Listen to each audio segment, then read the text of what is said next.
Hello student, আজকে আমরা শিখবো হচ্ছে যে the swapping of two numbers.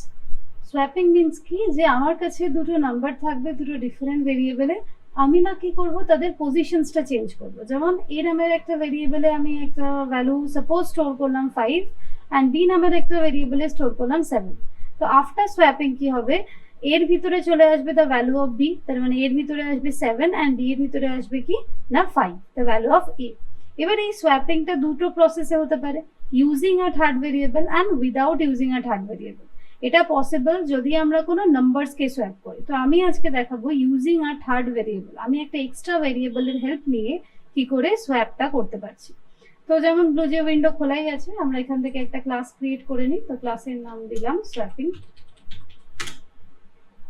Open করি,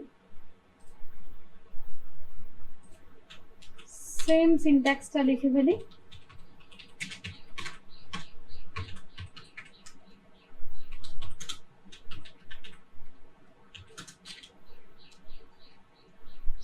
ক্লাসের নাম দেওয়া হয়নি, ক্লাসের নাম হচ্ছে সোয়াপিং।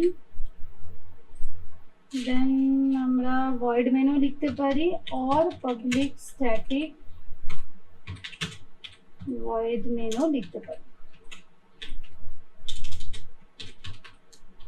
ব্র্যাকেটে স্ট্রিং আউটস। তো বেসিক সিনট্যাক্স লেখা হয়ে গেছে। তো এবার কাজ কি না, সোয়াপিং অফ টু নাম্বারস। তো সোয়াপিং অফ টু নাম্বার যখন কোশ্চেনেই বলছে, তাহলে আমার দুটো নাম্বার ফার্স্টে কি ইনপুট নিতে হবে। তো ইনপুট নেওয়ার জন্য কি লিখবো, ইউজারকে মেসেজ দেবো system dot out dot print, বললাম কি না এন্টার টু নাম্বারস।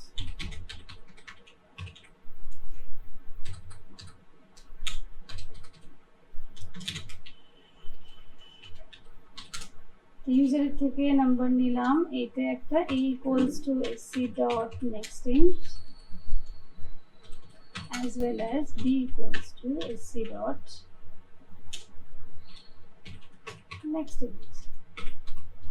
কিন্তু আমি তো sc লিখিনি, শুধু লিখি there is scanner sc equals to new scanner system dot in, হলো? ওকে, এবার বলেছি ইউজিং আ থার্ড ভেরিয়েবল। কিভাবে করব, ইমাজিন করি আমরা যে আমার কাছে এখানে দুটো ভ্যালু আছে। কিরকম, আমি ধরলাম এ নামে ভেরিয়েবলে আমি স্টোর করেছি কত 5। তো এই যে 5টা আমি লিখলাম, ইট ইজ আ কমেন্টস, এটা দেখা যাবে না। তো কমেন্টস আমি পরে আদার্স কোনো ভিডিওসে আলোচনা করে দেবো। তো যাই হোক, এর মধ্যে আমি স্টোর করেছি ধরলাম 5 আর বি এর মধ্যে স্টোর করেছি কত 7। এবার আমি কি নিচ্ছি, একটা এক্সট্রা ভেরিয়েবলের হেল্প নিচ্ছি, দ্যাট ইজ সি। তো ধরলাম সি ইকুয়ালস টু কি লিখলাম না, সি ইকুয়ালস টু লিখলাম এ। দ্যাট মিনস কি, তো সি এর মধ্যে the value of A store হলো। তাহলে ভ্যালু অফ এ কত 5, তাহলে সি এর মধ্যে কত স্টোর হলো এখন 5। এবার কি করলাম, আমরা লিখলাম a equals to B. a equals to B মানে, তো a ইকুয়ালস টু বি মানে হচ্ছে the value of a is equals to the value of b কত না 7। সো এর মধ্যে এখন কত চলে আসলো 7। আবার একটা লাইন লিখলাম কি b equals to a, sorry b equals to c।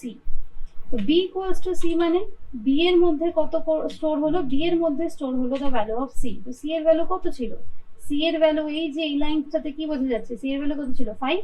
তাহলে c এর ভ্যালু যেটা 5 ছিল সেটা এখন কিসে চলে আসলো, b এর কাছে।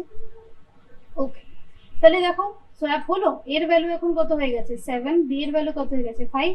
আমরা কত ধরেছিলাম, এর ভ্যালু ধরেছিলাম 5 এন্ড বি এর ভ্যালু ধরেছিলাম কত 7।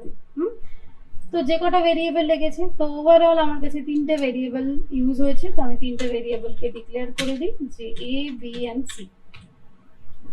এবার আমরা প্রিন্ট করি, so system dot out dot print.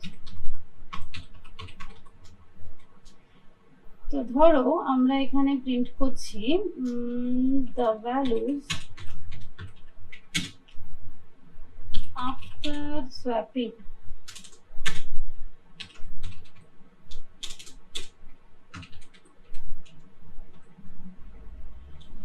the values after swapping এখানে আরেকটা system dot out dot print নিয়ে আমরা প্রিন্ট করলাম কি না, the value of A is equals to কত লিখলাম, দ্য ভ্যালু অফ এটা, অ্যাজ ওয়েল অ্যাজ এই লাইন্সটাকে আমরা কপি করছি করে আবারও প্রিন্ট করছি, করে এখানে প্রিন্ট করবো কি the value of B, print হলো।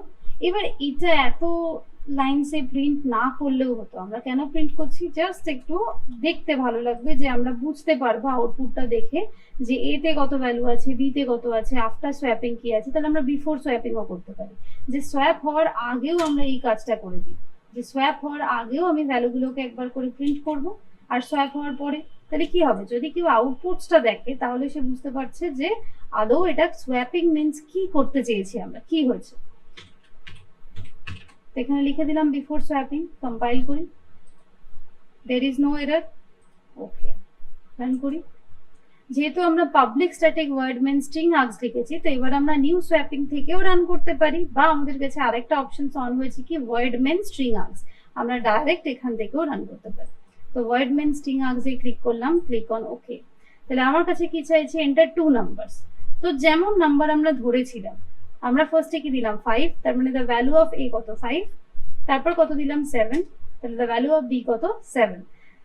তো ভালো করে খেয়াল করো, যেভাবে স্টেটমেন্টস গুলো লিখেছিলাম, দ্য ভ্যালুজ বিফোর সোয়াপিং এর ভ্যালু কত 5, বি এর ভ্যালু কত 7, and the values after swapping এর ভ্যালু কত 7, বি এর ভ্যালু 5। তাহলে হলো ইন্টারচেঞ্জ। এন্ড কিভাবে ইন্টারচেঞ্জ হলো প্রসেসটাও বললাম আমরা। তো এরকম মনে হওয়ার কোনো কারণ নেই যে 5 আর 7 দিলে ইন্টারচেঞ্জ হবে, আমরা ডিফারেন্ট ভ্যালু দিয়েও দেখতে পারি। চলো আমি দেখিয়ে দিই। তো আমি আবার রিটার্ন করলাম, তো যা খুশি একটা ভ্যালু দিতেই পারি, আমি দিলাম ধরো এ তে 82 এন্ড বি তে দিলাম 36। তাহলে খেয়াল করো, দ্য ভ্যালুজ বিফোর সোয়াপিং কত 82 এন্ড দ্য বি এর ভ্যালু হচ্ছে 36, এন্ড আফটার সোয়াপিং এদের পজিশনস ইন্টারচেঞ্জ হলো। তো এইভাবে ইউজিং আ থার্ড ভেরিয়েবলস আমরা কি করছি, দুটো ভেরিয়েবলস এর ভ্যালুকে সোয়াপ করতে পারছি।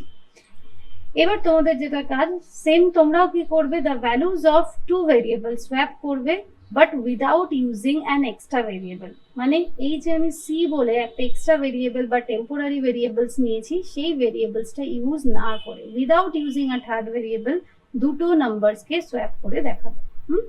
ওকে, তাহলে কমেন্টস করবে, আমি দেখে জানাবো। Thank you.